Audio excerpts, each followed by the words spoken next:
Hi guys, so Neale Richmond, who is the Irish government's European Affairs spokesperson, was interviewed on BBC Radio where he called out Lord Frost, the Brexit Minister, for backpedaling on an agreement that he negotiated, he signed, and he helped Boris Johnson win an 80-seat majority with. Remember, Boris Johnson and his oven-ready deal, that was the withdrawal agreement. Now, Lord Frost has a problem with the protocol. Well, he actually has a problem with Brexit, but he's blaming the protocol. And this came to a head recently in an article that appeared on the Mail on Sunday, where Lord Frost said that the protocol is no longer sustainable. Now, let's hear what Richmond had to say about this.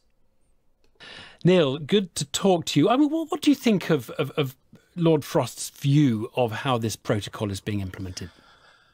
Yeah, it's a little bit exhausting at this stage, to be honest, Evan.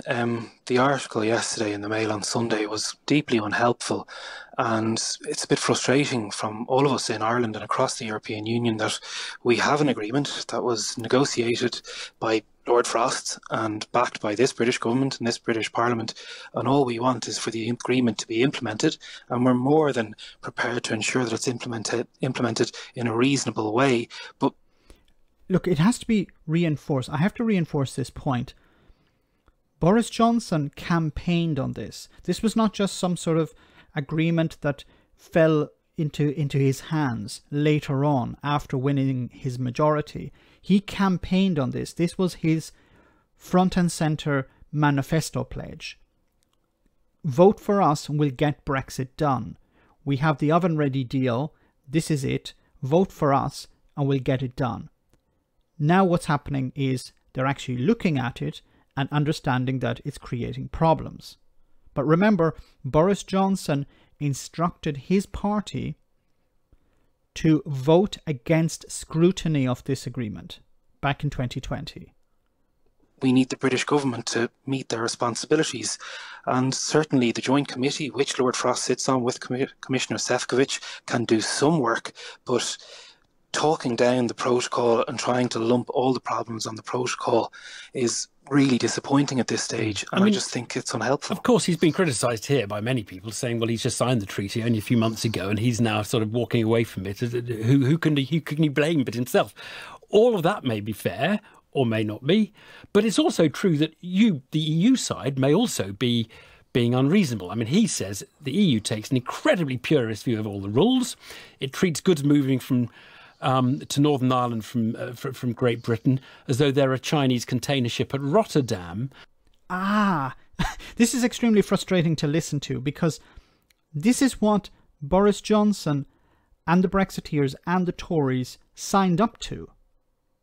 They didn't bother to read the details.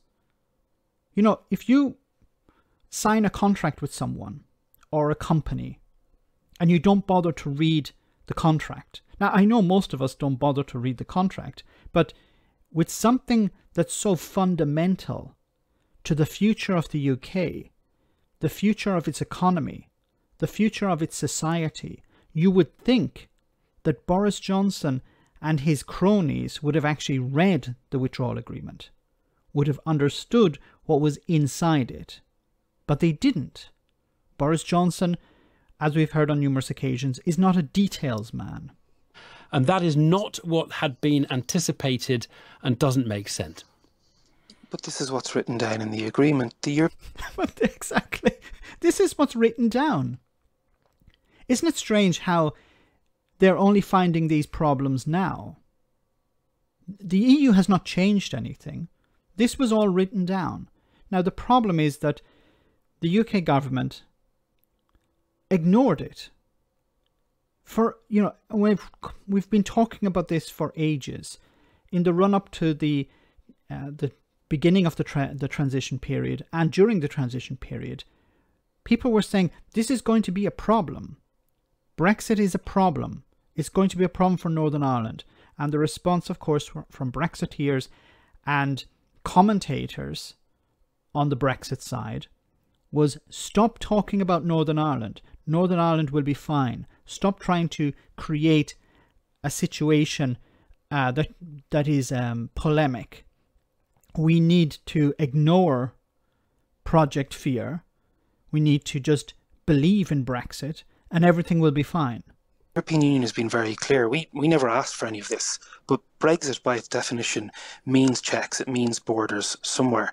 And this is what, throughout the referendum campaign, throughout the negotiations, we've been shouting and roaring, but it was always dismissed. Dismissed by the arch-Brexiteers and indeed officialdom like Lord Frost, who says it'll all be fine, there's no need for any of this. But there's very real concerns, and Lord Frost is right to say that there's non-existent worrying things getting going from GB through NI into Ireland and then over to the continent, because the checks are there. But if the checks weren't there, then it would be an open back door, and we do have a responsibility to protect our single market again. But this is something, once again, that the UK government signed up to. The EU did not strong-arm the UK into agreeing with this. There were other options available. The other options were the different types of Brexit. But the Brexiteers wanted this.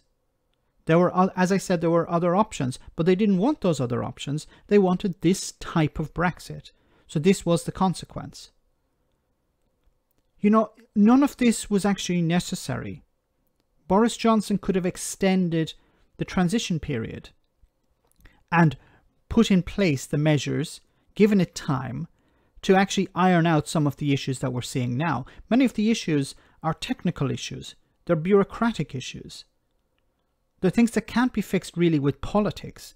You need infrastructure in place. But because Boris Johnson said, I want to have this deal, the transition period ended as soon as possible, then there wasn't time to prepare for Brexit. This is the consequences of not being prepared. We didn't ask for this. The EU is being very straightforward. They provided opportunities through the Joint Committee, and yet what do we see in return is the British government making unilateral moves repeatedly and then trying to criticise the European Union, trying to say a 3-hour consideration is the same as multiple unilateral moves. It's not the actions of a trustworthy partner, and we'd like to see some common sense come back into this relationship. I understand the EU and by the treaty is entitled to have those checks imposed and is entitled to say we need a decent border to protect our single market. Do you in practice think that the measures being taken are more than is necessary for the protection that you're seeking? This is irrelevant. This question is irrelevant because the UK has already signed up to it. We're not in a negotiating phase where you say, do you think these checks are necessary? Do you think it's necessary to have this infrastructure? That time has passed. That ship has sailed. You can't go back to that time now.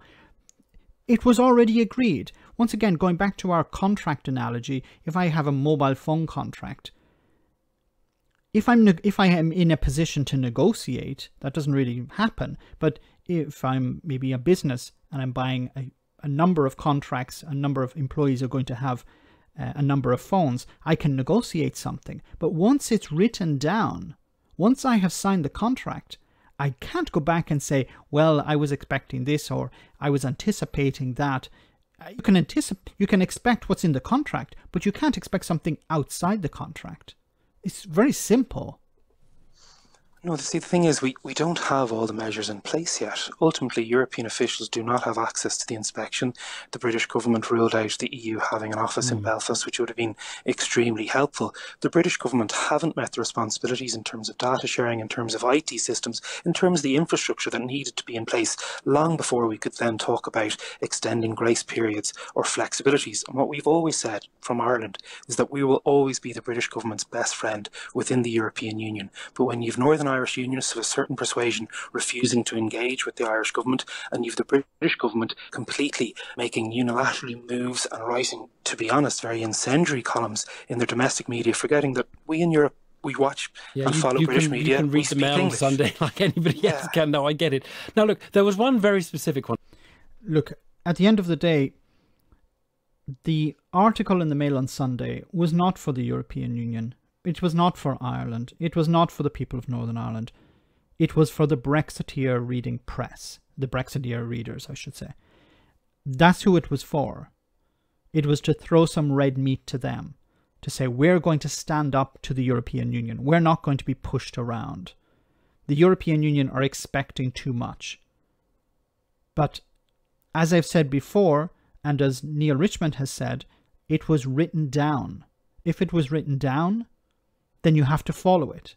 If you're not able to follow it, there are two consequences. You either go back to the European Union and try to work it out, or the European Union are going to take you to court. As I said before, this is the consequence of Brexit. This is not the consequence of the Northern Ireland Protocol. But unfortunately, Brexiteers, and even head Brexiteers like Lord Frost and his boss, are trying to blame the protocol, when in reality, Brexit is to blame. Let me know in the comment section, guys, what you think. As always, your comments are greatly appreciated. Thanks a lot.